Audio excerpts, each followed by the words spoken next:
66-ാമത്തെ സങ്കീർത്തനം 9 മുതലുള്ള വചനങ്ങൾ. അവിടുന്ന് നമ്മുടെ ജീവൻ കാത്തു പാലിക്കുന്നു.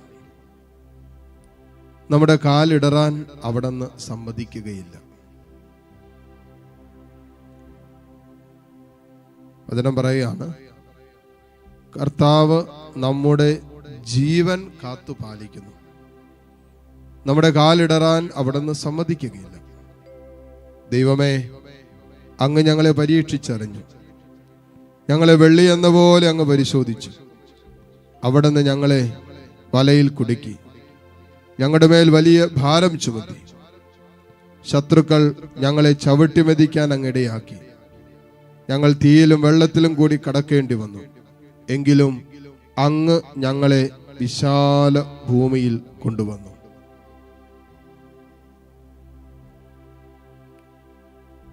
വേദനാജനകവും സന്തോഷകരവുമായ അനുഭവങ്ങളിലൂടെ ദൈവം നടത്തി.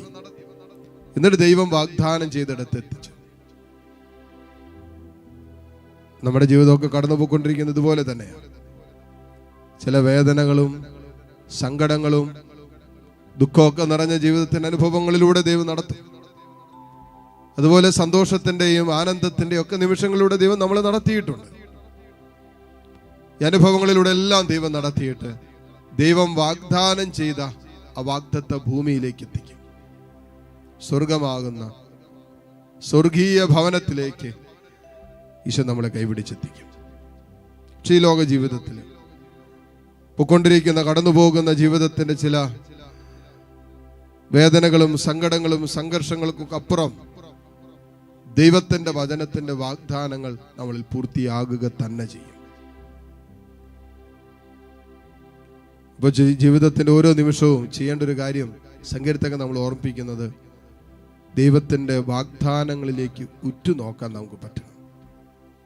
സങ്കടപ്പെട്ടിരിക്കുമ്പോൾ വേദന, ദുഃഖം, നിരാശാജനകമായ അനുഭവം, പരാജയം, നഷ്ടം, ഇതൊക്കെ ജീവിതത്തിൽ വരുമ്പോൾ കർത്താവിന്റെ വാഗ്ദാനങ്ങളിലേക്ക് ഉറ്റുനോക്കണം. കർത്താവിന്റെ വചനത്തിലേക്ക് ഉറ്റുനോക്കണം. ഇവിടെ വചനം പറയും, കർത്താവിന്റെ വാഗ്ദാനം നമ്മൾ ഓർമ്മിപ്പിക്കും, എല്ലാം കടന്നു പോകേണ്ടതാണ്. വചനം നമ്മൾ ഓർമ്മിപ്പിക്കുന്ന കാര്യം, ഭൂമിയിലെല്ലാം കടന്നു പോകും. ദൈവത്തിന്റെ വചനം ഒഴികെ ബാക്കിയെല്ലാം കടന്നു പോകേണ്ടതാണ്. ഇന്നിന്റെ സങ്കടങ്ങളും ഇന്നിന്റെ വേദനകളെല്ലാം കടന്നു പോകേണ്ടതല്ലേ? ഇന്നിന്റെ ആനന്ദവും സന്തോഷവും സമ്മാനിക്കുന്ന അനുഭവങ്ങളും നാളെ കടന്നു പോകില്ലേ? ഇന്ന് ചേർത്ത് പിടിച്ചവര് നാളെ ഉണ്ടാകണമെന്ന് നിർബന്ധമില്ലല്ലോ. ഇന്ന് നിങ്ങളെ സ്നേഹിക്കുന്നു എന്ന് കരുതുന്നവർ നാളെ സ്നേഹിക്കണമെന്ന് നിർബന്ധമില്ലല്ലോ. ഇന്ന് നിങ്ങളെ മനസ്സിലാക്കി എന്ന് കരുതുന്നവർ നാളെ അങ്ങനെ ആകണമെന്ന് ഒരു നിർബന്ധവുമില്ല. എന്ന് പറഞ്ഞാൽ എല്ലാം കടന്നു പോകേണ്ടതാണ്. ജീവിതത്തിന്റെ എക്കാലവും ഒരിക്കലും ആരും കൂടെ നിൽക്കാൻ പോകുന്നില്ല എന്നുള്ള സത്യം നമ്മൾ മനസ്സിലാക്കണം. പക്ഷേ കൂടെ നിൽക്കുന്ന ഒരുവൻ മാത്രമാണെന്ന് ദൈവത്തിന്റെ വചനം എന്നും സത്യം തന്നെയായ വചനത്തിന്റെ സാരാംശം സത്യമായതുകൊണ്ട് വചനത്തിലൂടെ കർത്താവ് നമ്മളോട് പറഞ്ഞിട്ടുണ്ട്, മരണത്തിന്റെ താഴ്വരയിൽ ഞാൻ കൂടെയുണ്ടെന്ന്. പെറ്റമ്മ മറന്നാലും ഞാൻ മറക്കില്ലെന്ന്. ആരൊക്കെ നിന്നെ തള്ളിക്കളഞ്ഞാലും ആരൊക്കെ നിന്നെ ഉപേക്ഷിച്ചാലും ഞാൻ നിന്നെ തള്ളിക്കളയില്ലെന്ന് ഉപേക്ഷിക്കില്ല എന്ന് പറഞ്ഞ ജീവിക്കുന്നവനായ കർത്താവ് നമ്മുടെ കൂടെയുണ്ട്. ഇത് സത്യമാണ്, ഇത് വിശ്വസിക്കുക. മരണത്തിനപ്പുറവും അവൻ നമ്മുടെ കൂടെയുണ്ടല്ലോ. അതുകൊണ്ട് ദൈവം നടത്തുന്ന സങ്കടങ്ങളുടെയും സംഘർഷങ്ങളുടെയും ഒക്കെ അനുഭവങ്ങളുണ്ടെന്ന സങ്കീർത്തകൻ പറഞ്ഞത്. വേദനാജനകമായ അനുഭവങ്ങളിലൂടെ ദൈവം നടത്തും.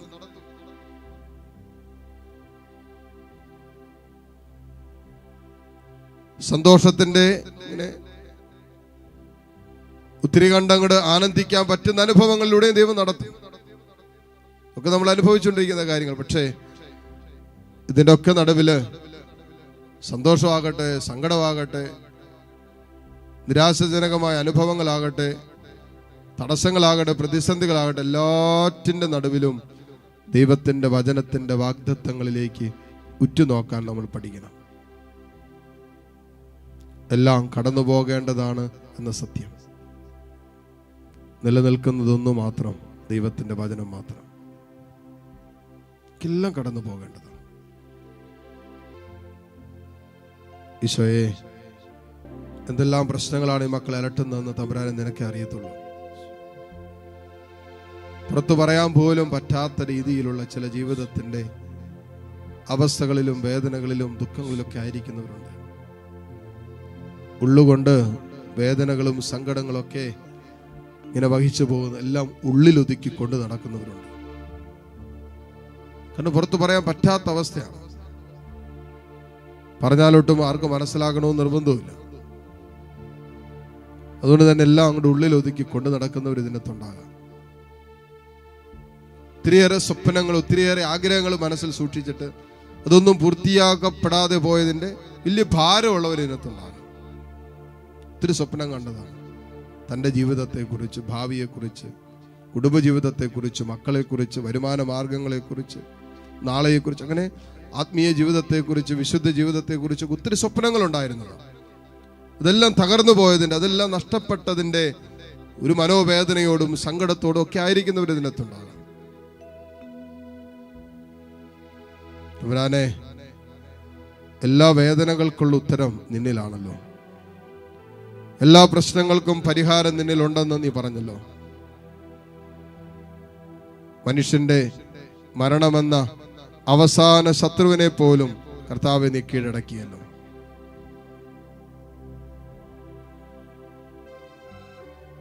കരങ്ങൾ തുറന്ന് യാതനാപൂർവ്വം നീട്ടിപ്പിടിക്കുക.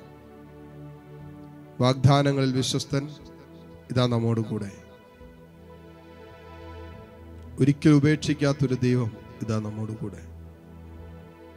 ഒരിക്കലും മാറ്റി നിർത്താത്തൊരു ദൈവം ഇതാ നമ്മോട് കൂടെ.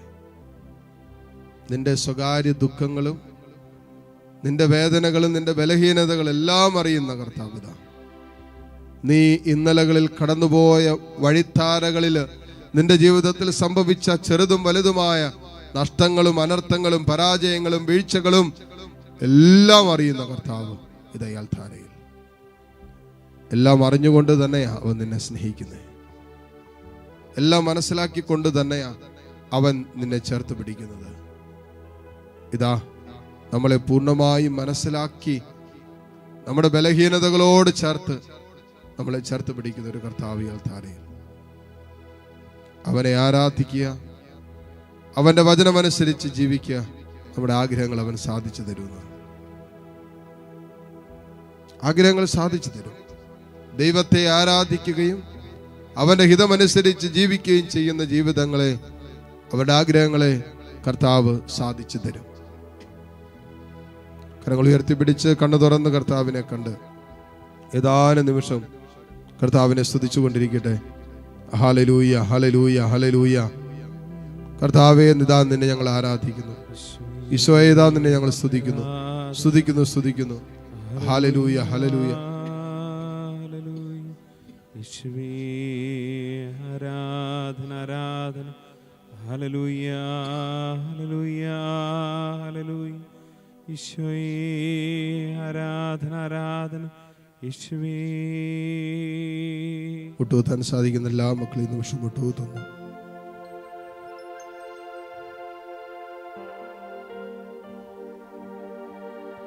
ദിവ്യകാരുണ്യ ഈശോയുടെ ആശീർവാദം സ്വീകരിക്കാൻ ഒരുങ്ങുന്ന നിമിഷങ്ങളാണ്. നമ്മുടെ എല്ലാ പ്രത്യേക നിയോഗങ്ങളെയും ദൈവസന്നിധിയിലേക്ക് ഉയർത്താം. തമ്പുരാനെ, ഇവിടെ നിയോഗങ്ങളുടെ മേലും നിന്റെ കരുണ വർഷിക്കണമേ, ആശീർവാദം നൽകണമേ എന്ന് പ്രത്യേകം പ്രാർത്ഥിക്കുന്നു. കരങ്ങൾ തുറന്ന് ഈശോയിലേക്ക് നീട്ടിപ്പിടിക്കാം. കണ്ണു തുറന്ന് കർത്താവിനെ കാണാം. ഹൃദയം കൊണ്ട് കർത്താവിനെ സ്തുതിച്ച് പ്രാർത്ഥിച്ചുകൊണ്ട് ഈശോയുടെ ആശീർവാദം നമുക്കിപ്പോൾ സ്വീകരിക്കാം. Hallelujah, hallelujah, hallelujah.